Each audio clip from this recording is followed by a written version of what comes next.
आज़ाद अहमद खान किन कॉन्स्टिट्यूंसी से लड़ेंगे? क्या रियासी से लड़ेंगे, क्या वो माहौर से लड़ेंगे, या फिर वो अपनी श्री माता वैष्णो देवी से लड़ेंगे? आपको क्या लगता है? मैं कहता हूँ कि उनके लिए तो ना पूरी स्टेट ओपन है। अपनी पार्टी जम्मू कश्मीर में कितनी सीटों पे लड़ेगी? 90 सीटों पे। 20 सीटों पे अपनी पार्टी हर एक कॉन्स्टिट्यूंसी में इलेक्शन कॉन्टेस्ट करेगी।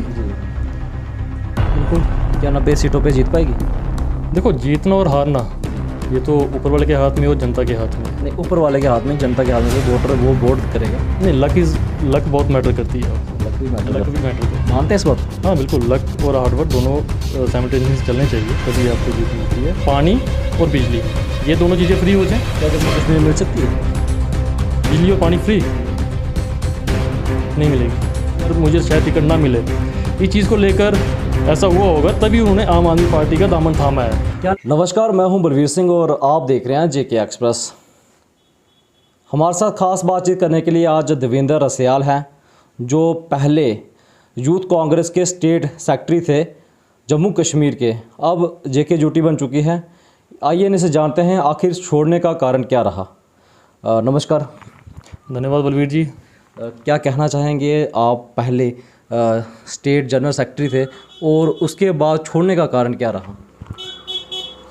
बलवीर जी, जैसे किसी भी इंसान को उसके कार्य देख के ही उसको अच्छे या बुरे की पहचान दी जाती है, उसी तरीके से मैं मानता हूँ कि कोई भी पॉलिटिकल पार्टी बुरी नहीं होती, मगर उसकी policies towards their worker, society के रिलेटेड किस तरीके से है, उसको फिर हम देख सकते हैं कि वो अच्छी है या नहीं है। तो कांग्रेस में मैं यूथ कांग्रेस में स्टेट सेक्रेटरी था, तो मैंने बहुत कुछ सीखा। मैं ये ऐसा नहीं बोलूँगा कि आज मैंने कांग्रेस पार्टी छोड़ी है तो मैं कांग्रेस पार्टी को कुछ बुरा भला कहूँगा, नहीं, ऐसा नहीं है।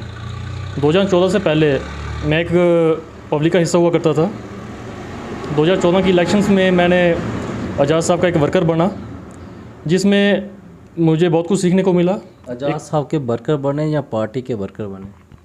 नहीं, मैं एक चीज़ बता दूं आपको कि कोई भी इंसान जहाँ तो पार्टी के प्रति लॉयल रहता है या फिर अपने लीडर के प्रति लॉयल रहता है। आप लीडर के प्रति जी, देखो वो मुझे अच्छे लगते हैं, क्वाइट ऑब्वियस। पार्टी अच्छी नहीं लगती? नहीं, ऐसा नहीं है कि पार्टी अच्छी नहीं लगती। देखो, हम पार्टीज़ की पॉलिसीज़ पर ही काम कर रहे थे। देखो, आज़ाद साहब भी कोई अपनी पॉलिसीज़ बना के नहीं चल रहे थे, वो भी पार्टीज़ की पॉलिसीज़ को ही फॉलो कर रहे थे। देखो, जब 370 टूटा था उस टाइम सभी पॉलिटिकल पार्टीज़ एक स्लीपिंग जोन में चले गए थे, चाहे वो कोई भी रीज़न रहा हो उनका। उस टाइम पब्लिक की आवाज़ कौन बन सकता था? जैसे जो ऑलरेडी कांग्रेस में थे या फिर जो भी पॉलिटिकल पार्टीज़ थी, वो तो आवाज़ बन नहीं रहे थे, तो कोई ना कोई अल्टरनेटिव पब्लिक को चाहिए था। जैसे कि हमारे सीनियर लीडर आज़ाद अहमद खान साहब और उनके जो कोर मेंबर्स हैं, उन सब ने डिसाइड करके अपनी पार्टी को लॉन्च किया। वो उनका एक हिस्सा थे और हमारी लॉयल्टी भी अपनी आज़ाद साहब के साथ है, अपने लीडर्स के साथ है। तो जैसे वो शिफ्ट हुए, हम भी उनके साथ इस पार्टी को हमने नमस्कार कह दिया। अपनी पार्टी जो है बीजेपी पार्टी बी कहा जाता है, कहाँ तक सच्चाई है इसमें?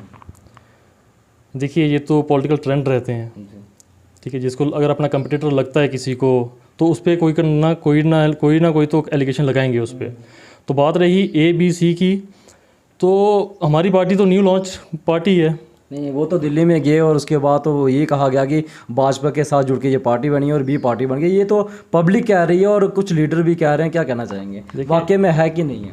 नहीं है। मैं स्ट्रेट फॉरवर्ड आपको जवाब दूँ तो ऐसा कुछ भी नहीं है। और अगर दिल्ली में किसी से मिलने गए होंगे तो वो देश के प्रधानमंत्री जी से मिलने गए थे, देश के गृह मंत्री जी से मिलने गए थे, तो वो किसी पार्टी को रिप्रेजेंट नहीं करते वो। तो बात रही बी पार्टी की, तो मैं आपको एक चीज़ बताऊँ कि हमारी पार्टी लॉन्च होने के बाद केवल एक ही इलेक्शन हुए थे, वो थे डीडीसी के इलेक्शन, ठीक है। और आपने देखा होगा, मैं सिर्फ अगर स्पेसिफिक रियासी डिस्ट्रिक्ट की बात करूं तो बीजेपी का कंपटीशन सिर्फ और सिर्फ अपनी पार्टी से ही था, ठीक है। बहुत कांटे की टक्कर थी, तो कंपटीशन हमने ही दिया था। बाकी जो रीजनल पार्टीज़ हैं या फिर इवन तो कांग्रेस पार्टी भी एक सीट उन्होंने जीती थी पीछे से, मगर इतना ज़्यादा कंपटीशन वो और ब्लॉक्स में नहीं दे सके थे जितना अपनी पार्टी ने कंपटीशन दिया था बीजेपी को। तो बी पार्टी होने का तो सवाल ही पैदा नहीं होता है इस चीज़ पे। आम आदमी पार्टी जो है जम्मू कश्मीर में एक सैलाब की तरह फैल चुकी है। आपके ही कुछ लीडर उस पार्टी को ज्वाइन कर रहे हैं और काफ़ी सारे जो पंच सरपंचेस हैं, डीडीसी हैं, वो भी उसी पार्टी में जा रहे हैं। तो आपके भी लीडर जो है उस तरफ जा रहे हैं। क्या कहना चाहेंगे, क्या इस बार आम आदमी पार्टी अपना जो है जम्मू कश्मीर में नाम बना पाएगी जिस प्रकार से पंजाब में बनाया हुआ है? देखो, मैं पहले पंजाब की बात करूंगा जी। क्योंकि अभी रिसेंटली वहाँ पे इलेक्शंस हुए हैं। तो बीजेपी तो पहले ही वहाँ से साफ थी। रीज़न कि कृषि कानून जो उन्होंने 3 पास किए थे उनको वो सेलिब्रेट कर रहे थे जब उन्होंने पास किए थे पार्लियामेंट में। तो आपने देखा था किस तरीके से रिजल्टमेंट थी लोगों में, 1 साल भर वहाँ पे किसान धरना दे के बैठे थे। तो बीजेपी को तो अपना वहाँ से पता था कि हमें कुछ मिलने वाला है नहीं। कांग्रेस का रहा ऐसा कि आपसी खींचातानी के चक्कर में वो भी उस स्पेस को कवर नहीं कर पाई जितना बीजेपी ने छोड़ के गया था उनके लिए। ठीक, ऑप्शन ये था कि डिवीज़न ऑफ वोट, किसी ना किसी को उस चीज़ को कैप्चर करना था। आम आदमी पार्टी ने बड़े अच्छे तरीके से उस चीज़ को कैपिटलाइज किया है। मगर जो वहाँ पे उन्होंने वादे किए थे, आप देखें अभी तो सरकार बने हुए टाइम हो गया है, तो आपने देखा होगा कि आम आदमी पार्टी के जो अपने सीएम साहब हैं उन्होंने सीएम बनते ही पहली मुलाकात की प्रधानमंत्री जी से। अब उनको प्रधानमंत्री जी से मिलने का क्या रीज़न था, मगर मोटे तौर पे देखा जा रहा है कि जो उन्होंने वादे किए थे, वो जो बजट सेंटर से सैंक्शन होता है उसमें वो जो प्रोमिसेस उन्होंने किए हुए हैं, बिजली फ्री, पानी फ्री, उसमें से तो पूरे नहीं हो पाएंगे। डेली वेजेस को कहीं ना कहीं परमानेंट किया, कोई 10,000 के करीब उन्होंने परमानेंट किया, उससे ऊपर नहीं, अगर ऐसा काम करे तो ये बहुत अच्छी बात है। हम चाहते हैं कि ऐसा कुछ हो, ऐसा किया उन्होंने, बहुत बढ़िया बात है। जो काम करेगा उसकी हम तारीफ़ करेंगे।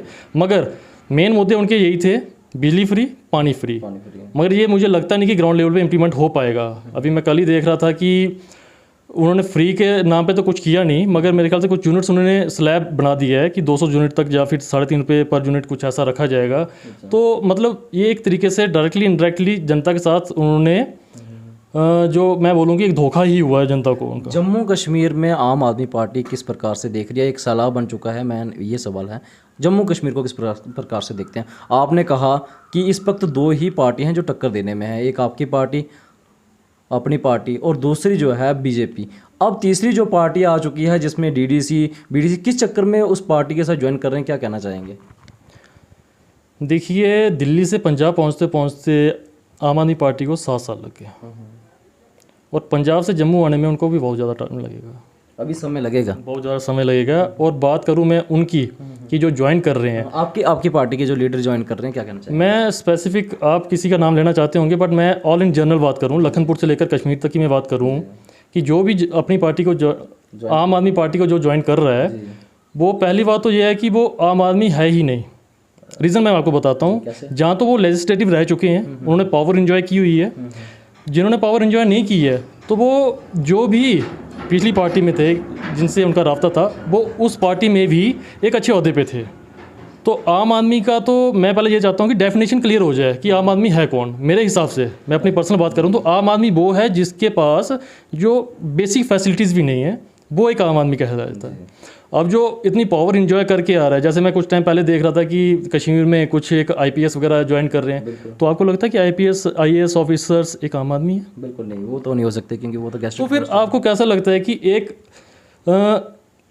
मतलब आप सुपीरियर चेयर को एंजॉय करके आए हो, एक पावर को एंजॉय करके आ रहे हो, और उसके बाद आप सिर्फ आम आदमी के नाम पे आप सिर्फ देखो कि सिर्फ उन्होंने आम आदमी का चोला पहना हुआ है, वो आम आदमी नहीं है, ठीक है, वो ऑलरेडी उस चीज़ को एंजॉय करके आए हैं। मसला सिर्फ ये है कि जिनको पहले किसी और पार्टी से आश्वासन मिला होगा कि आप इस पार्टी में आओ, हम आपको ये टिकट्स देंगे, वहाँ से उनको मुझे लगता है कि जो आश्वासन था वो आश्वासन ही रह गया होगा, और वहाँ से अप्रूवल नहीं मिल रही होगी, या फिर उनको लग रहा होगा कि यार मुझे शायद टिकट ना मिले।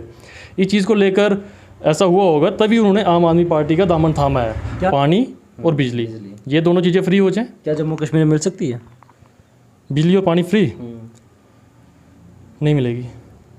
मैं ऐसा कहता हूँ कि देखो, ये एक छोटी सी प्रॉब्लम है, बिजली और पानी बेसिक प्रॉब्लम है सभी के लिए, मगर इसका आप एक परमानेंट सोल्यूशन निकालिए।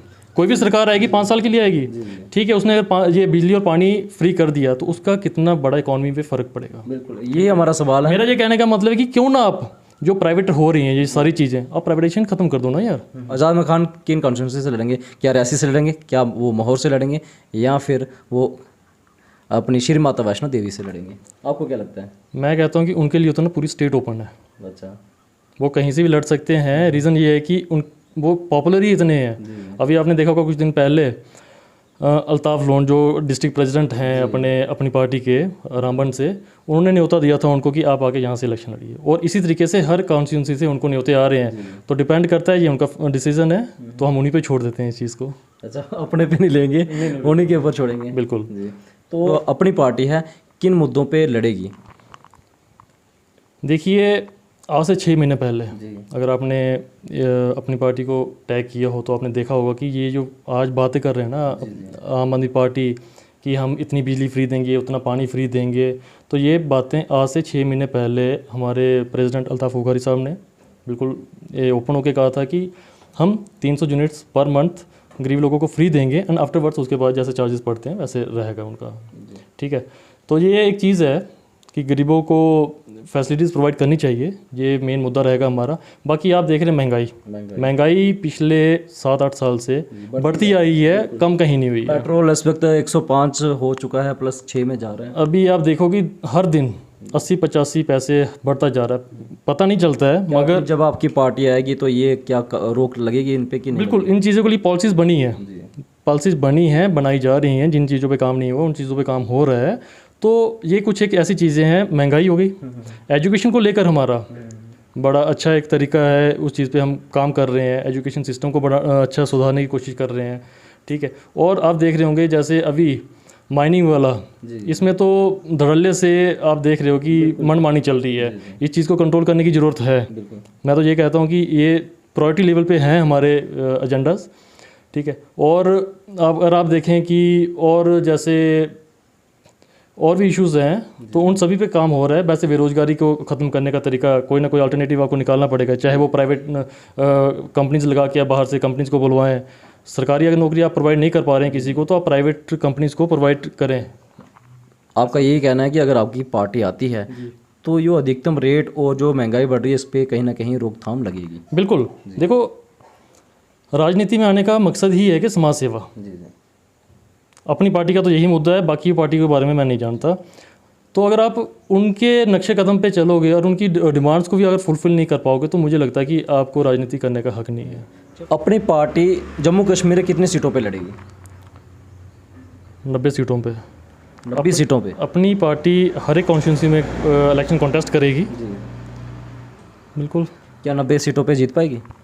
देखो, जीतना और हारना ये तो ऊपर वाले के हाथ में और जनता के हाथ में है। नहीं, ऊपर वाले के हाथ में, जनता के हाथ में से वोटर वो वोट करेगा। नहीं, लक बहुत मैटर करती है आपको। लक भी मैटर करती है। मानते हैं इस बात को? हाँ बिल्कुल, लक और हार्डवर्क दोनों साइमल्टेनियसली चलने चाहिए, तभी आपको जीत मिलती है।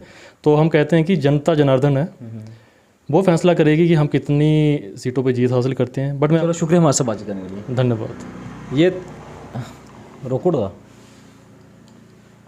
ये थे देवेंद्र रसियाल जी, और ये पहले ये कांग्रेस पार्टी में थे और इस वक्त वो है अपनी पार्टी में है। और मैं बताऊं कि जो सियासत है वो गर्मा चुकी है जम्मू कश्मीर में। और अभी जो मैं फिर बताऊं कि यहाँ पे डेली वेजेस का कोई मुद्दा अभी हल नहीं हुआ। और पेट्रोल की बात की जाए तो पेट्रोल 106 पहुंच चुका है, लेकिन वही अब पार्टी जो वोटर है समझ चुके हैं किसको वोट देना है, वो जानते हैं अच्छी तरीके से। लेकिन जब हमने आज़ाद खान से जब बात की थी तो उन्होंने कहा था कि पॉसिबल है कि जो सलार प्रोजेक्ट है उसकी बिजली फ्री में मिलना पॉसिबल है। देखिए अब मिलती है कि नहीं मिलती है, किस प्रकार से उतरते हैं। अगर उन्होंने कहा कि हमारी पार्टी जीती है तो पॉसिबल है कि हम ये बिजली फ्री देंगे। फिलहाल इस खबर में इतना ही, हमें दीजिए अनुमति। धन्यवाद।